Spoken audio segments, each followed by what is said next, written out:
Good afternoon and welcome to WEFM's 3 p.m. news. I am your presenter, Rajiv Providence. First, on the local scene, the education revolution is a major crime prevention policy. This is according to Prime Minister Dr. Ralph Gonsalves while speaking on WEFM's Issue at Hand program on Sunday. The Prime Minister was at the time discussing the state of crime in St. Vincent and the Grenadines and contributing factors to crime. We hear more from the Prime Minister. Now, where does the state come in? The state comes in at a level with training and education. The education revolution is a major crime prevention policy. But to get the maximum out of that, we have to come back to some fundamentals: quality parenting, quality teaching, quality school leadership, against a backdrop of the state providing a minimum level of infrastructure and policy framework so that you can get optimal outcomes from the students. So that's one important area where the state is involved. That was the Prime Minister, Dr. Ralph Gonsalves. The night of Wednesday, July 20th, saw a mass shooting occur where 5 people were fatally wounded. According to an official release from the RSVGPF, the shooting occurred at 8 p.m. in the Harbour Club area of Kingstown. Minister of Finance Camilo Gonzalez assumed chairmanship of the Eastern Caribbean Central Bank ECCB Monetary Council for 2023-2024, following a ceremony held on Friday, July 21st, 2023 at the Beach Coomers Hotel. In his remarks at the ceremony, outgoing chairman of the ECCB Monetary Council, St. Lucia's Prime Minister and Minister of Finance, Philip Pierre, said he passes the mantle with great optimism and unwavering confidence. In May of this year, the ECCU launched its first mutual fund. Work is also advancing towards the creation of the Regional Credit Bureau to be launched in Antigua and Barbuda later this year. Finance Minister Gonzalez said his first order of business will be to advance financial accessibility and financial literacy within the ECCU, including increased financial stability within the sub-region through the establishment of a deposit insurance framework. Minister Gonzalez has committed to further developing a renewable energy infrastructure, investment facility, and improve the access to green climate finance markets. Still on the local scene, tightening up is required at the borders of St. Vincent and the Grenadines in order to mitigate the issue of the importation of illegal firearms.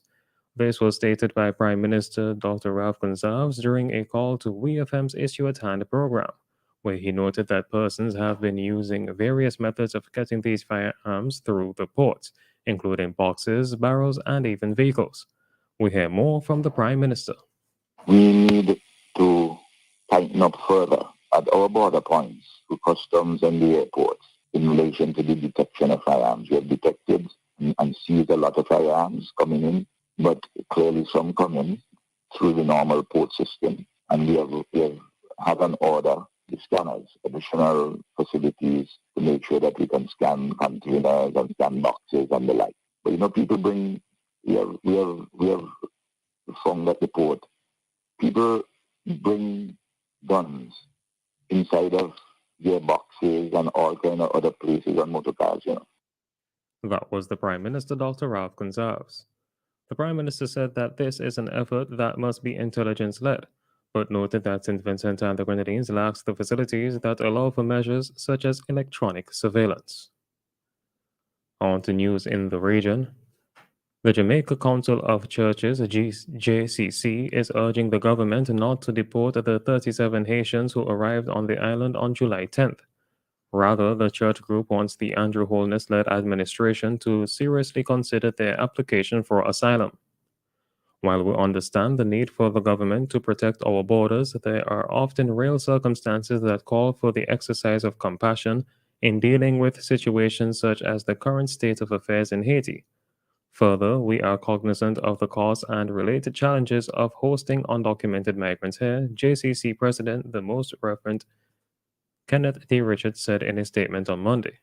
However, Richards argued that given the present worsening situation in Haiti, this is the wrong time to deport these persons to that country.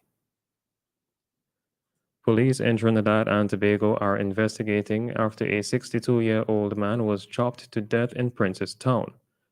The deceased has been identified as Jaraj Ramlakan of Garth Road in Williamsville. Authorities said around 6 a.m. on Monday morning, Ramlakan was found bleeding from multiple chop wounds in the vicinity of Brothers Cemetery off Coriel Road in Williamsville. He was taken to T&T's San Fernando General Hospital. However, he succumbed to his wounds while undergoing treatment around 2:10 p.m. that day. Police said that the victim had been chopped in his head, hands, and chest. Police have no motive for the incident. Finally, on the international scene, the United Nations has started pumping oil off a decaying vessel moored off Yemen's Red Sea coast, averting a potential spill and environmental disaster, UN officials have said. The FSO Safer, a floating storage and offloading tanker holding more than 1.14 million barrels of oil, has been at risk of breaking up or exploding for years due to its corrosion and the lack of maintenance since a Saudi-led coalition intervened in Yemen's war in 2015. Yemen's Houthi rebels, who control the area of Yemen's coast where the Safer is moored, had previously prevented any salvage operation from taking place, but finally agreed in March to allow for the oil to be offloaded.